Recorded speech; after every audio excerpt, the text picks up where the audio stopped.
আসসালামু আলাইকুম, welcome to রাডিস creativity. আশা করি সবাই ভালো আছেন। আজকে ঘরে বসেই এই মজাদার বিস্কুটটি তৈরি করে দেখাবো।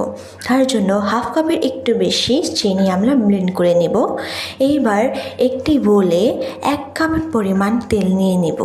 সেখানে ব্লেন্ড করে রাখা সবগুলো চিনি নিয়ে নেব। এই পর্যায়ে 1 কাপ পরিমাণের ময়দা আমরা এখানে আস্তে আস্তে করে মিক্স করব।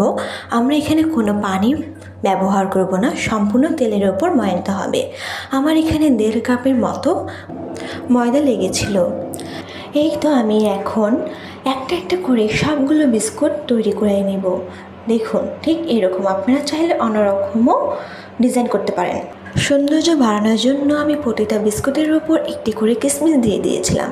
তারপর বেক করলেই হয়ে যাবে আমাদের এই মজাদার বিস্কুট। আশা করি সবার ভালো লেগেছে। ভালো লাগলে লাইক শেয়ার করতে ভুলবেন না। আল্লাহ হাফিজ। আর হ্যাঁ, এটি বানাতে আমাকে হেল্প করেছিল আমার খালাতো ভাই ও বোন।